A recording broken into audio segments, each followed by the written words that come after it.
વિદ્યાર્થી મિત્રો, પ્રકાશ એજ્યુકેશનમાં તમારું હાર્દિક સ્વાગત છે। તો શરૂ કરીએ આપણે અકાઉન્ટનું સૌથી સહેલું અને સરળ ચેપ્ટર જેનું નામ છે પાઘડી। અને એમાં પણ સૌથી પહેલી રીત અને એ બી પાછી સૌથી સરળ રીત જેનું નામ છે સરેરાશ નફાની રીત। સરેરાશ નફાની રીત ઓળખવી કઈ રીતે એવો પ્રશ્ન બધાના મનમાં થતો હશે। તો સૌથી સહેલું છે, એક તો તમને રકમમાં આપેલું હોય કે તમારે કઈ રીતથી પાઘડીની ગણતરી કરવી છે, અને બીજું કે જ્યારે તમને આપેલ નફાની રકમમાં વધારો, સાંભળજો બેટા, આપેલ નફાની રકમમાં વધારો અને ઘટાડો બંને સાથે આપેલા હોય ત્યારે તમારે કઈ રીતનો ઉપયોગ કરવાનો? સરેરાશ નફાની રીતનો। શું કરવા માટે? પાઘડી શોધવા માટે। ખબર પડે છે? અને હવે જોજો કે સરેરાશ નફાની રીતમાં માત્ર બે જ સ્ટેપ છે, એટલે એકદમ સરળ છે। પહેલો સ્ટેપ કે સરેરાશ નફો શોધવાનો। સરેરાશ નફો શોધવા માટે શું કરવાનું? તો કે તમને જે નફાની રકમ આપશે એનું ટોટલ, એને કહેવાય કુલ નફો, અને જેટલા વર્ષની નફાની રકમ આપેલી છે, જેમ કે 4 વર્ષ હોય તો વર્ષની સંખ્યા 4, 5 વર્ષ હોય તો વર્ષની સંખ્યા 5, એટલે તમારે આવું થશે કે આપેલ નફાની રકમનું ટોટલ એટલે કે કુલ નફો અને છેદમાં વર્ષની સંખ્યા, આ કરો એટલે તમને શું મળશે? સરેરાશ નફો। હવે જોજો બેટા, આટલું મેળવ્યા પછી આપણે શું કરવાનું? તો કે પાઘડી શોધવાની, જેની માટે આપણે આ મથામણ કરી રહ્યા છે।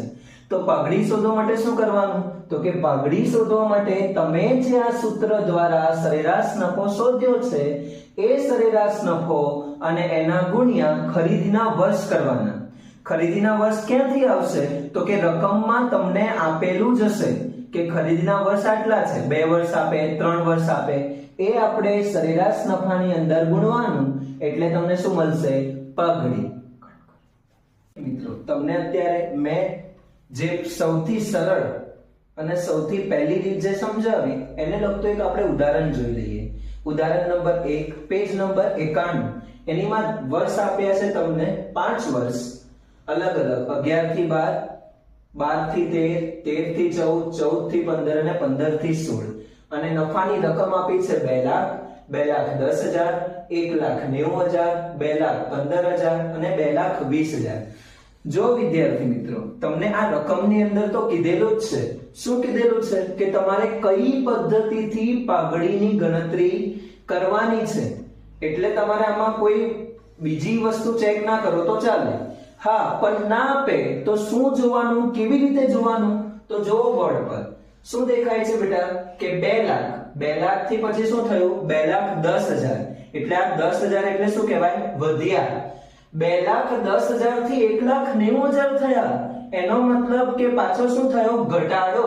અને પાછું જોવો તમે કે 1,90,000 થી પાછા શું થઈ ગયા? 2,15,000, એનો મતલબ એ પાછો શું બતાવે છે? વધારો। અને એની પછી જો કે 2,15,000 પછી શું થઈ ગયા? 2,20,000, એ બી શું બતાવે છે? વધારો। યાદ કરો પેલો પોઈન્ટ કે જ્યારે આપણે શીખ્યા હતા કે સરેરાશ નફાની રીતની અંદર જ્યારે તમને નફાની રકમ આપેલી છે એ નફાની રકમમાં વધારો અને ઘટાડો શું આપ્યું હોય? વધારો અને ઘટાડો જ્યારે બંને એક સાથે આપે તો આપણે એ રીત એટલે કે એમાં પાઘડીની ગણતરી કરવી હોય તો કઈ રીતનો ઉપયોગ કરવો પડે? તો કે સરેરાશ નફાની રીતનો। શરૂઆત કરીએ આપણે દાખલાના સોલ્યુશનની। તો યાદ રાખજો મિત્રો કે ચોપડીમાં આપણને જે આપ્યું છે એ રીતે લખવું હોય તો પણ ચાલે, બાકી આપણે કરવાનું શું કે તમને જે રકમ આપી છે વર્ષ અને નફાના રકમની એઝ ઇટ ઇઝ આવું જ લખી દેવાનું। બસ કરવાનું શું હવે? તો કે તમારું જે ટોટલ છે નફાની રકમનું એ આપણે કરીશું। તો આપણું નફાની રકમનું ટોટલ કેટલું થાય છે? જોવો તો કેટલું થાય છે? 2 લાખ છે, 2,10,000 છે, 1,90,000 છે, 2,15,000 છે અને 2,20,000 છે। 10 લાખ કેટલો થાય છે? 10,35,000। ઓકે, તો આપણે લખીશું ટોટલ અહીંયા 10,35,000। સમજ પડે છે? હવે કશું જ કર્યું નથી, મેં ખાલી આપેલી નફાની રકમની કિંમતનો શું કર્યો છે? સરવાળો। હવે આપણે જે આ બે સ્ટેપ શીખ્યા હતા એ બે સ્ટેપ આપણે અહીંયા મૂકીશું અને પાઘડીની ગણતરી કરીશું.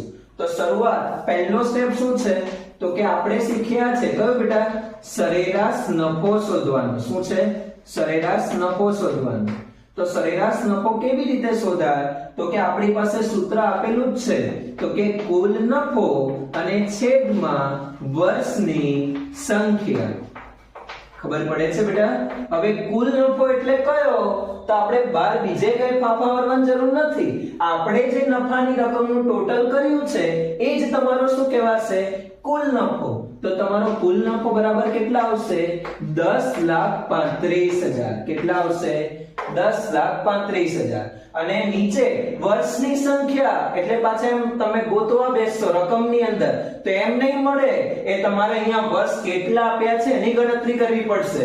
તો દેખીતું દેખાય છે કે તમને કેટલા વર્ષ આપ્યા છે 5 એટલે વર્ષની સંખ્યા તમારી કેટલી થશે 5. કરો તો બેટા ડિવાઈડ અને જોવો તો કે તમારો 10,35,000 ભાગ્યા 5 કરીએ તો આપણો જવાબ કેટલો મળે છે 2,07,000. ઓકે એટલે આપણો જવાબ મળે છે 2,07,000. કેટલો જવાબ મળે છે 2,07,000. ખબર પડે છે 7,000 એ શું છે તો કે એ તમારો મળ્યો છે આપણને સરેરાશ નફો. શું મળ્યો છે સરેરાશ નફો. ઓકે હવે 2,07,000 તમારો સરેરાશ નફો તો મળી ગયો. હવે આપણે બીજો સ્ટેપ કરીશું. બીજો સ્ટેપ તમારો શું છે તો કે બીજો સ્ટેપ છે તમારો પાઘડી શોધવાનો. જેની માટે આપણે આટલી બધી મથામણ કરી. તો પાઘડીનું સૂત્ર શું તો કે તમે જે આ સરેરાશ નફો શોધ્યો તે સરેરાશ નફો ગુણ્યા રકમની અંદર તમને ખરીદીના વર્ષો આપેલા હશે. જો તો રકમ અને કહો તો કે ખરીદીના વર્ષ તમને કેટલા આપ્યા છે આપણે રકમમાં જોઈશું. તો ખરીદીના વર્ષ તમને કેટલા આપ્યા છે જો સૂત્રની અંદર તમારી પાસે ખરીદીના વર્ષ કેટલા આપ્યા છે તો કે ખરીદીના વર્ષ તમને કેટલા આપ્યા છે 3. તો આપણે સરેરાશ નફો કેટલો શોધ્યો 2,07,000. કેટલો શોધ્યો છે 2,07,000 અને ખરીદીના વર્ષ કેટલા આપ્યા છે 3. તો કરો તો બેટા ગુણાકાર 2,07,000 ગુણ્યા 3 કરીશું તો આપણો જવાબ કેટલો આવશે 6,21,000. તો આપણો જવાબ આવશે 6,21,000. આ તમને શું મળ્યું તો કે આ તમને મળી પાઘડી. શું મળી પાઘડી. મિત્રો હવે આપણે બીજું એક ઉદાહરણ જોઈએ. પેજ નંબર 92 પર જે રકમ તમને આપી છે તે ઉદાહરણ આપણે સમજીએ. એની અંદર તમે જોઈ શકો છો કે વર્ષ તમને આપ્યા છે 2012 થી 13, 13 થી 14, 14 થી 15, 15 થી 16 અને નફાની રકમ આપી છે તમને 1 લાખ, 1,20,000 કૌંસમાં 40,000 અને પછી આપ્યું છે તમને 60,000. હવે તમને એવું થાય કે આ રકમ જે આપી છે એ રકમની અંદર આ કૌંસ વાળું શું હશે એવું મનમાં પ્રશ્ન ઉદ્ભવે. કારણ કે આપણે જે આગળનું ઉદાહરણ કર્યો છે એ ઉદાહરણની અંદર આપણે એવી રીતનું કઈ કૌંસ વાળી રકમ આપણને આપેલી નથી. એટલે તમને એવું થાય કે આ કૌંસ વાળું એટલે પાછું શું આવ્યું. અરે કઈ ગભરાવાની જરૂર નથી. આ કૌંસ વાળી રકમ એનો મતલબ કે ખોટ આપી છે. શું આપી છે ખોટ. તો તમને પાછો વળી બીજો એક પ્રશ્ન ઉદ્ભવે કે આ ટોટલ કરવાનું હોય તો ટોટલ કેવી રીતે થાય, સરવાળો કરવાનો હોય તો કેવી રીતે થાય. તો યાદ રાખવાનું બેટા તમારે શું કરવાનું કે જ્યાં રકમ છે 1 લાખ, 1,20,000 અને 60,000 પહેલા એ 3 નો સરવાળો કરી દેવાનો અને જે 3 નું ટોટલ થાય એમાંથી 40,000 બાદ કરવાના. કરો અને કહો તો કે તમારું ટોટલ કેટલું થાય છે 2,40,000. ઓકે તો તમારું ટોટલ થાય છે 2,40,000. સમજ પડે છે? ક્લિયર થાય છે? હવે જોઈશું આપણે શું કરવાનું છે હવે તો કે હવે જ આ બે સ્ટેપ ફરી મૂકીશું અને આપણે પાઘડીની ગણતરી કરીશું. તો આપણું પહેલું સ્ટેપ કયું છે તો કે આપણું પહેલું સ્ટેપ છે સરેરાશ નફો શોધવાનું. તો લખીશું સરેરાશ નફો બરાબર શું સૂત્ર છે બેટા તો કે કુલ નફો છેદમાં વર્ષની સંખ્યા. વર્ષની સંખ્યા લખો કે આપેલ વર્ષ લખો તો પણ ચાલે. હવે સમજો બેટા કે થશે શું કુલ નફો એટલે આપણે બીજે કઈ જોવાની જરૂર નથી તમે અત્યારે જે આ નફાની રકમનું ટોટલ કર્યું છે એ જ તમારો શું કહેવાશે કુલ નફો એટલે કેટલો છે તો કે 2,40,000 કેટલો છે બેટા 2,40,000 અને વર્ષની સંખ્યા તો આ તમારી સામે આપેલા છે કેટલા વર્ષ આપ્યા છે તો કે 4 એટલે તમારી વર્ષની સંખ્યા કેટલી થશે 4 તો કરો તો ડિવાઈડ બેટા કે 2,40,000 ભાગ્યા 4 કરો તો કેટલો થાય છે 60,000 તો કે જવાબ આવશે તમારો 60,000 સમજ પડે છે તો આ 60,000 એ તમારું શું આવ્યું તો કે સરેરાશ નફો ઓકે યાદ રાખવાનું કે જે બી જવાબ આવે એ જવાબને આપણે શું કરવાનું હંમેશા આવું કોષ્ટકમાં મૂકતું રહેવાનું હવે આપણે બીજો સ્ટેપ કરીશું શું તો કે પગડી શોધવાનું કે જેની માટે આપણે આટલી બધી શું કરીએ છે મથામણ કરી રહ્યા છે તો પગડી શોધવાનું સૂત્ર શું બેટા તો કે સરેરાશ નફો જે તમે હમણાં આ સૂત્ર દ્વારા શોધ્યો તે ગુણ્યા ખરીદીના વર્ષ હવે સમજો બેટા કે સરેરાશ નફો એટલે તમારો કેટલો આવ્યો છે તો કે સરેરાશ નફો તમને મળ્યો છે 60,000 કેટલો મળ્યો છે બેટા 60,000 અને ખરીદીના વર્ષ જો તો બેટા કે તમને ખરીદીના વર્ષ કેટલા આપ્યા છે 5 તો ખરીદીના વર્ષ તમને આપ્યા છે 5 તો તમારું ટોટલ કેટલું થશે બેટા જોવો તો 3 લાખ ઓકે એટલે તમારો જવાબ જે આ 3 લાખ આવ્યો છે આ 3 લાખ એ તમારું શું મળ્યું તમને પગડી મળી જોયું ને બેટા કેટલી સરળ રીત છે અને કેટલી ઓછા સ્ટેપમાં આપણને પગડીની રકમ મળી જાય છે મિત્રો હવે આપણે સ્વાધ્યાયમાં આવી જઈએ અને સ્વાધ્યાયનું પેજ નંબર છે 105 અને એમાં દાખલા નંબર 4 ની રકમ તમને કંઈક આવી રીતની આપી છે રકમ વર્ષની જોઈએ તો આપણને આપ્યું છે 2011 થી 12 12 થી 13 13 થી 14 14 થી 15 અને 16 થી 17 એની સામે તમને નફાની રકમ આપી છે 1 લાખ 1,10,000 1,80,000 2 લાખ અને 1,50,000 હવે આ નફાની રકમનું આપણે ટોટલ કરીશું તો ટોટલ કેટલું થશે 7,40,000 તો કે ટોટલ થશે આપણું 7,40,000 કેટલું થશે 7,40,000 ખબર પડે છે ને હવે આપણે શું કરવાનું તો કે એ જ આપણી પદ્ધતિ તો કે આપણે બે સ્ટેપનો ઉપયોગ કરીશું અને પગડીની ગણતરી કરીશું તો સૌથી પહેલું સ્ટેપ છે આપણો સરેરાશ નફો શોધવાનું શું છે સરેરાશ નફો શોધવાનું સરેરાશ નફો શોધવાનું સૂત્ર શું તો કે કુલ નફો છેદમાં વર્ષની સંખ્યા ખબર પડે છે તો હવે જો કુલ નફો અને છેદમાં વર્ષની સંખ્યા તો કુલ નફો એટલે કેટલો તો કે તમને જે અહીંયા નફાની રકમ આપી છે એનો શું કરવાનો સરવાળો અને આપણે કરેલો છે અને એ રકમ કેટલી છે તો કે 7,40,000 સમજ પડે છે બેટા અને વર્ષની સંખ્યા તો બીજે કાંઈ ફાફા મારવાની જરૂર નથી તમને જે અહીંયા વર્ષની રકમ આપેલી છે તો જોવાનું તો દેખી તો આપણને દેખાય છે કે વર્ષ કેટલા છે આપણી પાસે તો કે 5 એટલે વર્ષની સંખ્યા તમારી કેટલી આવશે 5 તો 7,40,000 ભાગ્યા 5 કરીશું તો તમને કેટલા મળે છે 1 lakh 1 lakh yes very good કેટલા મળશે 1,48,000 ખબર પડે છે હવે આપણે આગળના સ્ટેપ પર વધીશું ને આગળનું સ્ટેપ આપણું છે આ પાઘડી શોધવાનું તો પાઘડીની ગણતરી કરીશું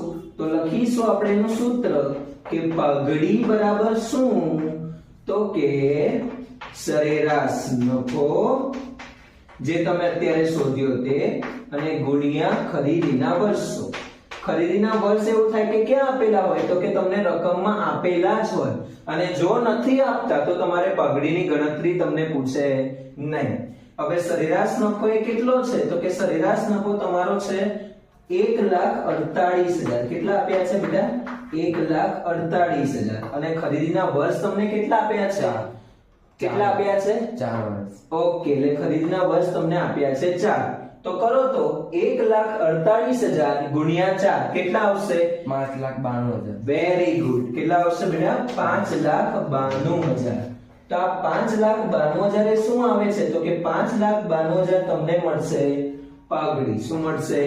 પાઘડી. ઓકે, જોયું ને કેટલું સરળ અને સહેલું છે. તો આપણે સ્વાધ્યાયનો દાખલા નંબર 5 જેની રકમ તમને આવી બોર્ડ પર લખેલી છે એવી આપેલી છે. વર્ષ તમને આપ્યા છે 13, 14, 15, 15, 16 અને 17. એની સામે નફાની રકમ આપી છે 60,000, 80,000, કૌંસમાં 20,000 અને પછી આપ્યું છે 30,000. જોયું ને, પેલું પાછું કૌંસ વાળું આવ્યું એટલે ભૂલી ના જતા. હા, યાદ રાખજો કે આ કૌંસ એટલે શું કહેવાય? ખોટ કહેવાય. શું કહેવાય? ખોટ. તો આમાં ગણતરી આપણે કેવી રીતે કરવાની?